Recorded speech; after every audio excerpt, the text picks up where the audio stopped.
Bismillahirrahmanirrahim. Bismillahirrahmanirrahim. Assalamualaikum warahmatullahi wabarakatuh. Alhamdulillahi rabbil alamin. Allahumma salli ala sayyidina Muhammad wa ala ali sayyidina Muhammad. Sahabat yang beriman, pertama-tama marilah kita memanjatkan puja dan puji syukur kita kehadiran Allah Subhanahu wa taala, yang mana atas limpahan rahmat, hidayah dan inayahnya kita semua hingga detik ini masih diberikan oleh Allah Subhanahu wa taala napas, hingga masih ada kesempatan kita untuk memperbaiki diri kita, untuk mengintrospeksi diri kita, untuk menambah pundi-pundi amal kita, untuk menjadi bekal kita menghadap Allah Subhanahu wa taala. Kemudian selawat beriringkan salam selalu kita sampaikan, kita curahkan kepada junjungan kita, Nabi agung kita, Nabi Muhammadin sallallahu alaihi wasallam. Sahabat yang beriman, dalam kesempatan ini kita akan membahas tentang ciri-ciri atau tanda-tanda taubat seseorang itu diterima oleh Allah Subhanahu wa taala. Manusia tidak luput dari dosa, dan kita diperintahkan untuk selalu bertaubat atas perbuatan-perbuatan dosa tersebut. Namun, seringkali kita lalai untuk melakukan kembali dosa itu. Lalu, bagaimana kita mengetahui taubat yang kita lakukan diterima oleh Allah Subhanahu wa taala? Mengutip perkataan ahli hikmah Syekh Syihabuddin Ahmad Ibn Hajar Al-Asqalani dalam kitabnya Al-Munabbihat ala Al-Istidad lil Yaumil Mi'ad, mengatakan bahwa tak ada yang bisa memastikan apakah taubat seseorang diterima atau tidak. Hanya saja ada tanda-tanda yang dapat dilihat dari taubatnya seseorang diterima oleh Allah Subhanahu wa taala. Berikut tanda atau ciri-cirinya. Yang pertama, hati lebih tenang dan tentram. Yang kedua, lebih senang berkumpul dengan orang-orang soleh. Kemudian tanda taubat seseorang diterima oleh Allah Subhanahu wa taala adalah mulai banyaknya teman-teman yang soleh dan solehah di sekitarnya. Artinya, ia susah, tidak nyaman lagi untuk berteman dengan teman-teman yang dahulu. Allah Subhanahu wa taala berfirman di dalam Quran surat At-Taubah ayat 112,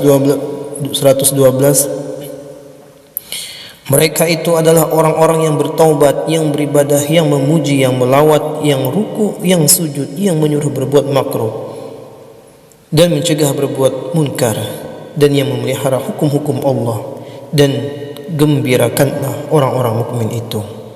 Quran surat At-Taubah ayat 112. Kemudian yang ketiga, lebih menyibukkan diri dengan kewajiban dan ibadah terhadap Allah Subhanahu wa taala. Kemudian yang keempat, lebih banyak bersyukur. Bersyukur adalah kunci utama dari kebahagiaan serta ketakwaan seseorang.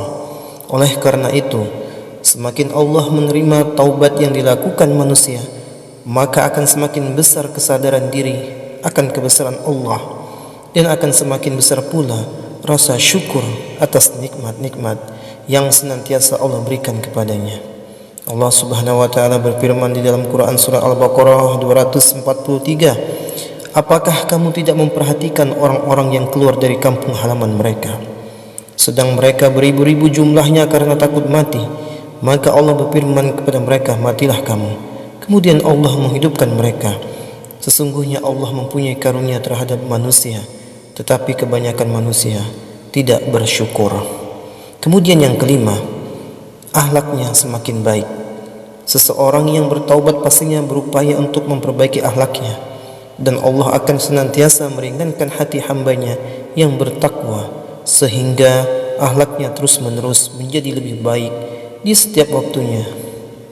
Allah Subhanahu wa taala berfirman di dalam Quran surat Shad ayat yang ke-46, sesungguhnya kami telah mensucikan mereka dengan menganugerahkan kepada mereka akhlak yang tinggi, yaitu selalu mengingatkan manusia kepada negeri akhirat. Kemudian yang keenam, senang bersedekah. Kemudian yang ketujuh, menjaga penampilan atau aurat. Allah Ta'ala akan senantiasa membimbing hati hambanya yang benar-benar ikhlas dalam bertaubat, sehingga semakin istiqomah dalam menjaga penampilan dan auratnya, maka semakin besar pula kemungkinan bahwa taubatnya telah diterima oleh Allah Subhanahu wa taala. Karena untuk istiqomah menjaga penampilan sebagai seorang muslim yang taat tidaklah mudah. Allah Subhanahu wa taala berfirman di dalam Quran surah Al-Ahzab ayat yang ke-59, "Hai Nabi, katakanlah kepada istri-istrimu, anak-anak perempuanmu dan istri-istri orang mukmin, hendaklah mereka mengulurkan jilbabnya ke seluruh tubuh mereka. Yang demikian itu supaya mereka lebih mudah untuk dikenal. Karena itu mereka tidak diganggu dan Allah adalah Maha Pengampun lagi Maha Penyayang." Kemudian yang ke-8, menjaga sikap dan ucapannya. Kemudian yang terakhir yang ke-9, masih merasa penuh dosa dan terus berupaya memperbaiki diri. Yang paling utama dari syarat bertaubat adalah menyadari dan menyesali dosa dan kesalahan yang telah diperbuat. Kemudian setelah itu memperbaiki diri dan terus bertaubat. Ia tidak akan pernah merasa cukup akan ibadah yang telah ia lakukan, seakan dosanya masih terus ada. Entah itu adalah dosa yang telah lalu ataupun dosa yang baru dilakukan. Oleh karenanya, ia akan terus berupaya meningkatkan keimanan diri untuk menebus dosa-dosa yang melekat dalam dirinya. Wallahu a'lam bishawab. Mudah-mudahan bermanfaat. Saya akhiri. Wassalamualaikum